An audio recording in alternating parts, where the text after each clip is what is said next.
We'll now bring in Scott Perry, and technical details sometimes get in the way of cable TV.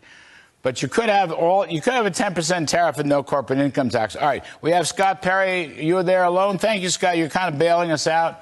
All right, we appreciate it very much. So you may have heard Mr. Trump ruminate.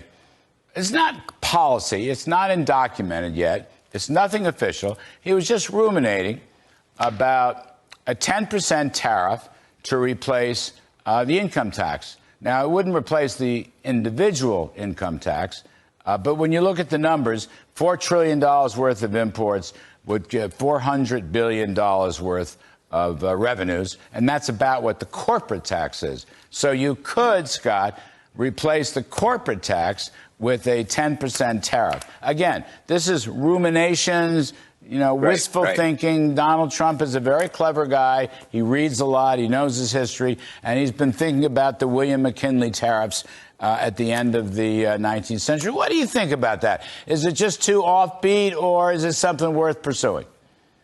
Well, I think it'd be a great thought experiment. But as a general principle, first of all, I agree with the president and with anybody that wants to let the American citizens keep more or all of what they earn. Mm-hmm. Certainly, we have to fund the government, but we have shown time and time again that we don't have a revenue problem at the federal level. We've got a spending problem. So, there's some folks that are going to scream that, we can't afford it. Well, the American people can't afford these taxes, and what we can't afford is our government. So I think I'd be the rest of the thought experiment would be, let's just eliminate a bunch of these taxes. Don't add any tariffs, because you know who pays them, Larry. Consumers pay them. And let's reduce the spending at the federal level, which will actually juice the economy and get us out of this inflationary cycle that we're in of rising prices to no end and unending federal spending. Well, we also have from Pennsylvania, the great state of Pennsylvania, which, by the way, could determine the entire presidential election. Thank you, sir. We have Lloyd Smucker back to the show. We appreciate Lloyd. I don't know if you heard any of this discussion. I mean, who is William McKinley? Let's have a little Friday history lesson. Not even I'm old enough to have met William McKinley. Okay, I just want to say that. He was the chairman of the House Ways and Means Committee. He passed the McKinley Tariff in 1887. I'm talking to both of you now, just having some fun. He became president in 1896. The tariff was very popular. It protected fledgling American industries, although we may not have needed it by then. He also defeated William Jennings Bryan on the gold standard. He had a first term. He was wildly popular. He won a second term. He chose Teddy Roosevelt to be his vice president. And unfortunately, after only a few months in the second term in 1901, he was shot. And Teddy Roosevelt became president. So anyway, with that little history, Mr. Smucker, is Mr. Trump thinking too much about tariffs? That's a part of this. Or could we use the tariff to reduce taxes at home? Maybe that's another way of looking at it. Great question. I have several comments, but let me start. It's the president's birthday, so I want to wish the 45th president and soon to be 47th president a very, very happy birthday today. Yes. And I think what the president, this is an interesting idea, and I think it's worth visiting what happened with the McKinley tariffs. But I think the goal of this is to bring more jobs back to America, to have an economy that's working for the American people, and to reduce our reliance on China in our supply chain. And so there are a number of ways to do that. There's going to be an ongoing discussion about how we do that. I can tell you, Republicans in Congress and on the Ways and Means Committee will be ready on day one to work with President Donald Trump. Given the opportunity to do that, we're going to have a lot of work to do to reverse the disastrous policies of this administration. So we are now having these discussions. And this is an idea that the president has thrown out. It's an idea we'll be looking at.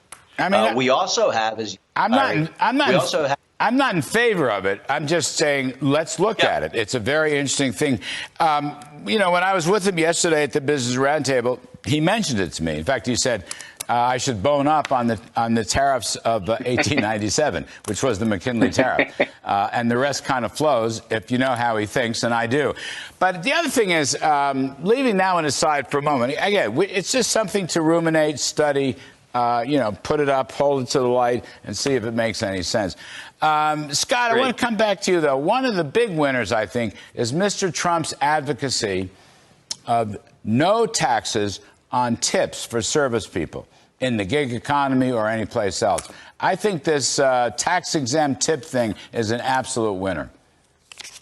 I would agree with you. Again, just like I said in the beginning, I'm sure Lloyd has some thoughts on it, but anytime you can let, and I don't even like that language, and let's just put it this way, anytime American people that are working for a living and earning a living can keep the money they earn or more of the money they earn, that's better for them. It's better for the United States of America. It's better for the economy because the market is then deciding which is most efficient and reacting that way. So I'm fully in support, and I think it's a fantastic idea. And again, we don't have a revenue problem at the federal level. We have a spending problem. We have to acknowledge that someday. I mean, these things like, no taxes on tips, it reduces the tax on work and employment and work effort. I mean, that's why I think it's so clever. And I don't think it would cost a dime. Mr. Smucker, I'm going to give you the last word. You think we can get down to a 15% corporate tax rate? Mr. Trump ruminated about that. This wasn't in the press, but I was there moderating, and I can tell you, he's put it out there. That was the original campaign in 2016. How about a 15% corporate tax? Whoopee. How about that? I'm for that. And what do you think? So you're on Ways and Means, so you're like you really understand these numbers. Just 30 seconds. You're exactly right. You're exactly right. That was Trump's goal initially, 15%. Yes. But what's expiring, I think, and we're going to be looking at corporate rate, but I think what we need to recognize is what's expiring in the code next year. It's all of the individual rates. Yeah. It's all of the benefits in the Tax Cuts and Jobs Act for the pass-through organizations, the S Corps, the LLCs that most Americans work for. And these are the companies that we want to ensure that we are continuing the benefits that have allowed them to grow the economy in the way that in the way that we need. And I'm by the sorry, way, gentlemen, I got to get out. You're going to lose this satellite bird. Congressman Scott Perry and Lloyd Smucker from Pennsylvania. We appreciate it.